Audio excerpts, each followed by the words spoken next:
Hello guys and welcome back to Reading Club. So today I'm going to read you Daisy and the Trouble with Coconuts, Chapter 18.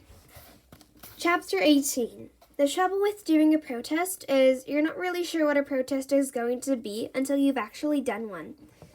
Barry said that his big brother had come up with a really good plan for a protest and that he and his friends were going to give us all the things we needed to make it the best fun fair protest ever.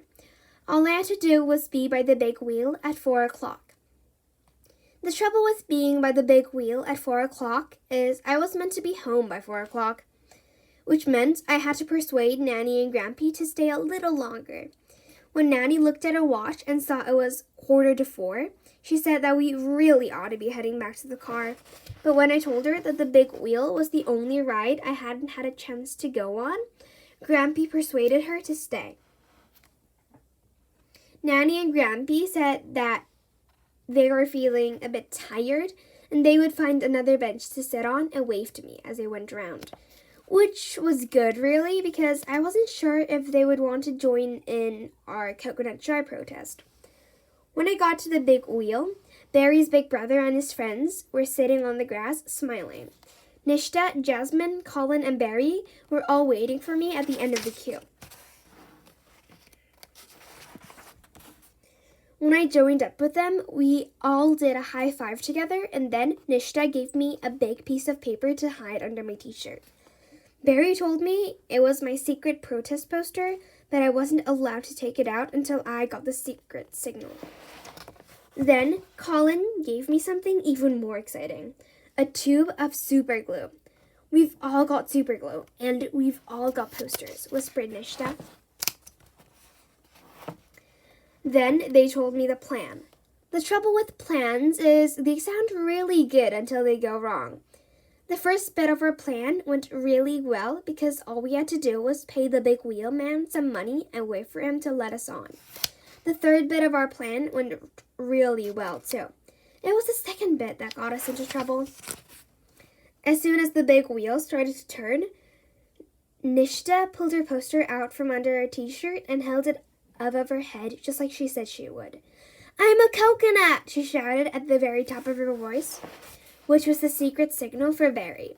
"I'm a coconut!" he shouted, holding up his poster too, which was the secret signal for Jasmine, and then Colin, and then me. By the time all five of us had shouted, "I'm a coconut," we were right at the top of the big wheel, which meant everyone in the fun fair could see us and hear us. Every time the big wheel went back down to the bottom, I waved as hard as I could to Nanny and Grampy. And every time the big wheel went back to the top, I shouted, "I'm a coconut," as loud as I could to everyone down below. It was brilliant. Until the big wheel came to a stop. The trouble with big wheels stopping is everybody expects you to get off, especially the big wheelman waiting at the bottom. Trouble is, getting off wasn't part of our plan. Staying on was. When the big wheelman asked Nishta to get out of her seat, she shook her head and held her protest poster high above her head.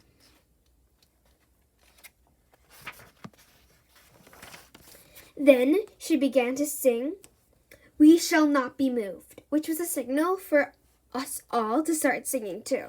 When we all started to sing "We Shall Not Be Moved," Barry Morley's big brother and his friends started rolling all over the grass and laughing. The big wheelman didn't laugh though. He got cross instead. Mostly, I think, because he had a long line of people queuing and he couldn't let them on unless we moved. "Off the wheel now," he said to Nishta. "I've got people waiting to get on." That's when Nishta told him that we had glued ourselves to our seat. The trouble with telling a big wheelman that you've glued yourself to your seat is at first he doesn't believe you. Especially if it's 5 seats. Even Nannies and Grampies don't believe you. But when you show them your empty super glue tubes and try to stand up, they change their mind. Then they call the fire brigade. The trouble with calling the fire brigade is it takes quite a long time for them to arrive, which meant I was going to be even later getting home now. which meant Nanny and Grampy had to call my mom and tell her what I'd done as well.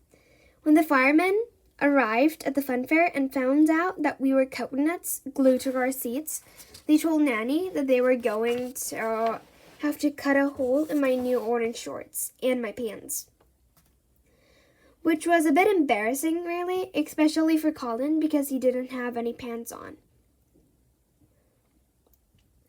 It took the firemen about 2 hours to cut Nishta, Barry, Jasmine, Colin, and me out of our seats.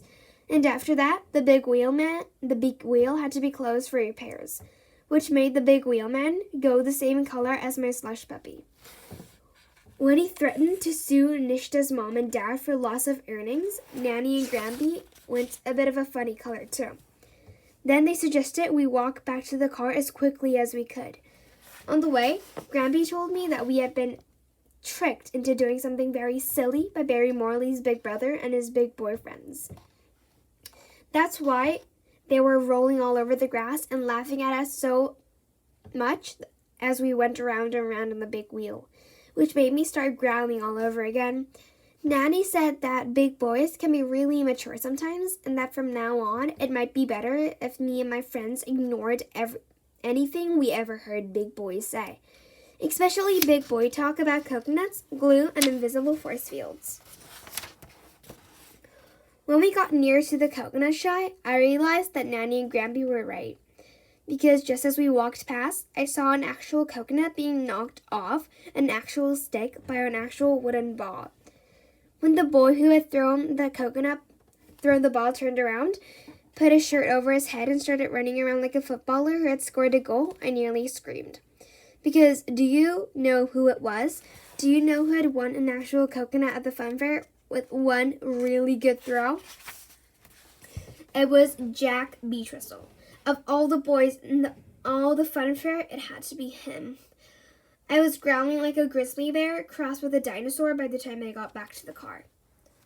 Well, that's the end of this channel. I hope you enjoyed my readings of it, and I'll come back later with a new and improved channel. Bye, everybody!